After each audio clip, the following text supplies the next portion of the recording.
Hi, and welcome to And So Much More.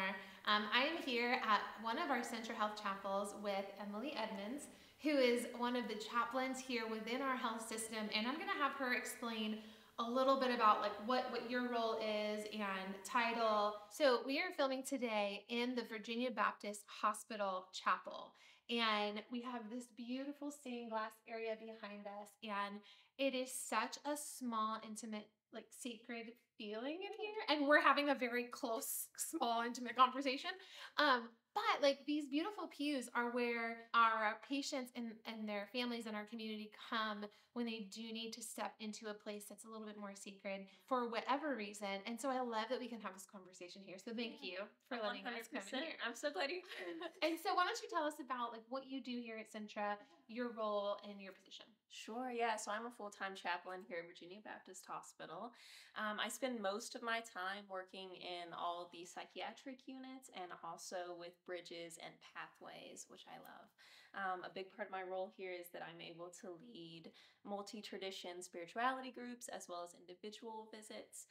And I'm very fortunate to be part of a really cool team. We've got staff chaplains at most of the Centra facilities, and even the ones that are a little further out, like Gretna, we support with on-call chaplains because that's just a really important aspect of the care here at Centra, is to make sure that we provide that holistic support. Yes. And I think that is so incredible and important to mention that healing is huge, obviously, for your physical body. But when you think about your heart and your mind and your soul, it's not, you don't want to just, put a band-aid on things and enter people off. There's so much that pours into healing your whole self. And so I love that you guys are a part of that. Yeah, thank you. And so it's the holidays. It is kind of like mid-December as we're filming this. And so there are so many different holidays that are taking place in this season. And obviously patients who might find themselves here for a long period of time for whatever reason, and even through the holidays. And that can feel difficult, not because this isn't a beautiful place, but because it is a hospital, and you're probably here for something that you are receiving help and care for. So what does that look like when you have patients who are here through the holidays, regardless of that holiday that they're celebrating? Yeah, that's a great question. It's interesting because I think no matter what tradition people are from, no matter their level of involvement in the holidays from year to year, there's something about being here in this place and feeling that loss of control and that loss of autonomy almost that just heightens everything and makes us feel a little extra isolated and a little extra alone in this season. During one of the spirituality groups, like I mentioned earlier, I've been asking both the kids from Bridges and the kids up on Christ 6 what Christmas means to them. And we went through all the different holidays like Hanukkah and Kwanzaa, and just taking stock of what these times mean to them. And across the board, we had a couple people mention the presents, but across the board, the most prevalent answer was, it's my time with my family and it's my time to be with loved ones. And that is what people miss the most, right? Because they can make up that time, they can find opportunities to make meals and to share some of those traditions and to listen to the songs and to exchange gifts, but it's the time away and the time that they feel they've lost that I think hits the deepest for our patients here, for sure. And so one of the things that we can do as chaplains is to ensure that that time feels still purposeful for them and that they have access to the time that they need, right? So if that's a ritual need, so if that is in having that time of stillness and prayer and reflection, if that is in ensuring we get them in contact with someone from the outside who they see as their spiritual caregiver, we can do that. But really emphasizing that time with family to support them is pretty huge. Yeah. And I know that people don't just get sick more around the holidays, but do we see a lot of patients here throughout the holidays? And I know some people who are here for behavioral health service line. Are there opportunities for them to go home, or how do we facilitate that connection with some of our patients who maybe don't have the option for someone to come here or someone to go home? Yeah, so visitation is always available. It depends on the unit, of course, how much and Yeah. at what time and how accessible that is. But we do encourage visitation. We encourage patients to communicate that with their families and make sure that they know the process. Yeah. And we can help facilitate that too, especially on our psychiatric units. But I think a lot of it for them looks like you're going to be here for the long haul if you need to be, right? Yeah. We really are not able to like let someone go out on a pass and then Yeah. return. We just are not able to provide the care they need and still do that, right? We need to make sure that we're with them Yeah. with whatever they're going through. And so they're here, but staff is also here, right? We're not going to Yes, leave them. We're not yes. going to abandon them. We're here, and the staff that are here on the holidays, even if it's hard for them, I've seen them just really make the most of it and come in with a very welcoming, positive energy, and they give it their all every day, I would say, but especially around the holidays. I feel Yeah. like they just really go the extra mile to ensure that we're taking care of them. It's so cool that you mention your team. You love your team and you speak so highly of your team, which is very cool. Because I know that I've also been blessed with just such a good team Yeah. here at Centra. And so I think as you're spending time in any of our hospital facilities over the holidays, just understanding that as consistent as your care is physically, that care for the mental and the spiritual side of things is just as consistent and just as available. I love early you mentioned that feel of just like the loss of control or the loss of autonomy, and how that really plays a role into where you try to meet people over the holidays. And I think that something that also speaks to is just the level of grief. And I know that, you know, when you think about grief and you think about loss, sometimes it is that loss of control because you are in an environment you wouldn't choose for the holidays. But I think it's also important to talk about those who are experiencing a holiday for the first time without a loved one, Yes. or who are approaching the loss of a loved one in the hospital system during this time of year, or any time of year. And so, what does that look like for you providing care for specifically as it deals with grief? You know, I know the focus really around this time of year is helping people celebrate how they want to celebrate while in an environment that is within our health system. But when you think about the specifics of grief, and I know that just hits really hard for everyone, but I want to think specifically about our community here. What does that level of care look Yeah, I would say I start most of my visits, but especially those when it may relate to grief, as it often does when chaplains get called, is to get curious and to see exactly where someone's at in their journey and how they're feeling, and let them know that wherever they align on the feeling wheel, so to speak, is allowed, right? So some people aren't going to feel the sadness. Some people actually feel a sense of relief that that pain that they've seen their loved one go through is coming to a close, right? Yeah. And there's that sense of release and that sense of peace. On the opposite end of the spectrum, some people feel really angry. And we need to be able to hold that anger with them and let them know that that's okay. And it's okay to feel like this isn't fair or this isn't just or, oh, if only we could have done more, right? And then, you know, by the same token, sadness is very real, and that sense of despair is very real. And so I would say checking in with people, coming in with an open and a curious heart to see where they're at, and being willing to sit in it. One of the things that we train in as chaplains is not moving people emotionally and being able to just really accompany them wherever they're at and hold that space with them because it is sacred. That raw, most human part of them is alive when people are dealing with grief. When we're faced with death is when we feel our most human and our most vulnerable. Stepping into that space and knowing that it's okay to be there as long as they need.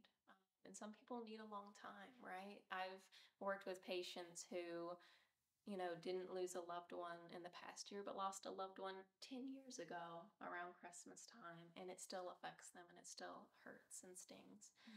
And so just working with them with that and seeing if their spirituality does take a part in that. And if not, that's okay too, right? We can come at it from multiple ways. But we certainly want to make sure we include that if that's something that's important to the patient. And if that person is feeling disconnected from their spirituality, that's okay too. We can still walk with them through that and even explore that and what that looks like to feel disconnected. Yeah. To maybe even feel abandoned, right? Um, and so I would say our being present with them, our validation of their feelings, our exploration with them, being able to explore and kind of brainstorm with them a little bit about where they want to go from here in their grief, I think is also important. But you're right, it almost becomes a marker of time, right? It does. People start to look at, well, this might be the last Christmas I spend with my person, or this may be the first Christmas since I lost my person, right? Becomes almost this very significant marker for people in their journey of grief. So it's certainly a deep wound that I think everyone has felt to varying levels. So thank you for asking about that, because I think it's a really worthwhile thing. And when there is so much light and bright and joy in this season, and rightly so, but not everybody's there, and that's okay. And there's a deep sadness, and just even the very basic grief of, like we talked about time earlier, losing that time and being in the hospital. There's grief in that. Yeah. Yeah. I can see why you do what you do. Oh, there's just such a level of compassion as you're talking about it. And so much wisdom too. You know, I know we sat down here to talk about, you know, what it looks like for those who are having a hospital stay during the holidays. But I think there's also so much to take away from this conversation when we do talk about grief or loss, and how you said it's so multifaceted, and you can't assign a certain yes or no or right or wrong, or, you know, you're supposed to do it right in this way during this time of year. Right. It's just, it's open and it's hard, and sitting with people in it, the community side of it, I think is huge. And specifically the you're gonna feel what you're gonna feel, and that's okay. There's something that someone in our office shared with me, and it's like a grief bill of rights. Have you seen that? No. Okay. So we'll have to make this available somehow, but it talks specifically about like the things that you will allow of yourself to be okay. Like, it is okay to feel what I'm going to feel in this season. It is okay for me to do or not do traditions that may be difficult for me in light of this. And so I think maybe sitting down, you know, in your grief or loss, and making even your own bill of rights. Like, I love that. This is how I'm going to prepare myself for this season. And like writing down the, like, it is okay if I'm not going to decorate my tree this year. It is okay if I'm not going to light certain candles or do certain things in a certain way that I've always done them, because it's just going to be too hard, and we'll revisit that in the future. So I love the wisdom that you share about coming alongside people, how they need to be come alongside of, regardless of maybe this is how you're supposed to approach it. Oh yeah, for sure. And I think there's always that expectation. You know, I hear patients share it all the time of, I should be over this by now. And that's so unfair to ourselves to hold us to that. And yet we do it. And sometimes we do it to other people and we don't realize it. And sometimes we've received that from others and we internalize it. And then we think, yep, that's what I have to do that now, right? I have to hold myself to this, and I can only be sad for so long, and then I have to be strong again. And it takes such tremendous strength to honestly reflect on where you're at and be okay with that and heal in time, right? Because there is no set goal. It's a process. It's not an event. Right. You need to heal in your own time and at your own pace. So it looks like as you're caring for patients, there is that community approach and that also careful approach to meeting them where they are. And so, and I love that we have that available to our patients who are here throughout the holidays. But what about like our caregivers who are here throughout the holidays? Because I'm sure that can be difficult as well. And they're going through seasons of their own life as they're providing care for others. And I don't want to say this is caregiver burnout because that is a very real thing. It is. Yeah.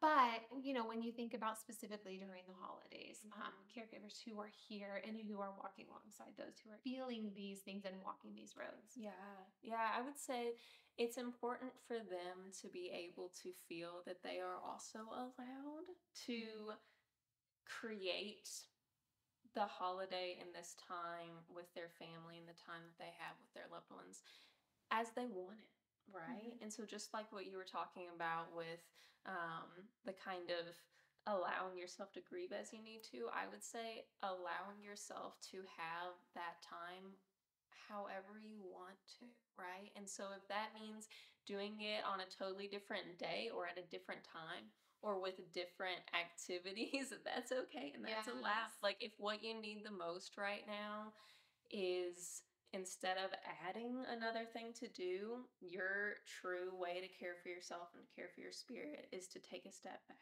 Yeah. And to maybe not do something and to instead just have that stillness.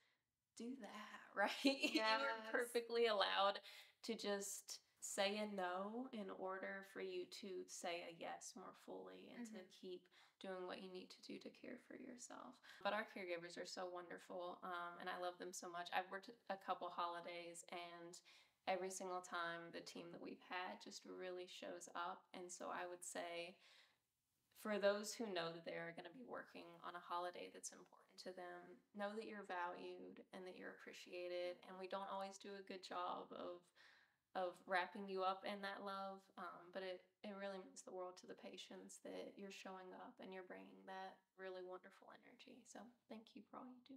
Oh, I love that. I love that. It's such an incredible atmosphere to be among people who provide care. Yes. Because I am not in a hospital receiving care currently, but I'm physically in a hospital right now receiving care because of how you care for the people around you. And that's what is so important. Like what you do is such a huge part of who you are, and that will kind of pour out into the people around you. Yeah. One thing I wanted to touch on, because I saw this online and I was like, yes, why don't we celebrate some things in January? Like, can we just maybe have some of these holiday parties in January? Because there are like 17 things to do on a Tuesday. And it's just hard. And it's hard to be really present at everything because there's so much. And so I'm just going to like tag and advocate for that idea. Like, you don't have to celebrate on that particular day or within that particular, time frame. Like do what is best for your heart and your soul and your mind in that moment. Like pay attention to that because healing will follow. Yeah. And I love that idea and just being open to even looking at other traditions and other practices and seeing how they do it and figuring out what you like about that, right? Like most of the other holidays going on around this time are multiple days. Yeah. And that's really beautiful. That's very beautiful. To have that time kind of spread out. And we do have that with Christmas, right? When you think about it, but we don't always acknowledge it in that way. You know, some people have like Advent leading up to Christmas, and that's that season of waiting. And yet it doesn't feel like that still reflective time of waiting. It can feel very stressful and very much like this is the countdown to Christmas. I gotta get prepped when really we need to be able to have that time to really just come home to ourselves and have that time of quiet and stillness and caring for ourselves, loving on ourselves a little bit. I would agree. I think being able to be flexible and check in with yourself about your own power of choice, to know and to ask yourself, do I want to do this? What would be life-giving for me right now? As opposed to just jumping in with the expectations, which may not feel true to your heart. Yeah. So many like pieces of wisdom. I hope that as you guys are listening, you are eating this up as much as I am. And as you're headed into the holiday season, or maybe as you're listening to this and you're reflecting back on, Mhm. like, oh, that was a difficult holiday season. Yeah. You can think about this as you're heading into, the holidays kind of string throughout the year. Approaching each one in that way, like Mhm. rest and mindfulness, and really paying attention to what you need in that moment. And healing well. I mean, I feel like Mhm. everyone is in some level of a healing journey, Yes. regardless of what it is that you're healing from. And so, paying attention to that and allowing yourself um, to be in a place of healing, even though you're not, in the Yeah. hospital bed, Yeah. and you're not. There are no signs of broken bones on you, but there is so much happening in our hearts and our minds. Yes. And so, paying attention to that. So, thank you for sharing Yeah, of all course. of this wisdom. And we hope everyone does have such a happy holiday. Mhm. And thanks for watching for And So Much More.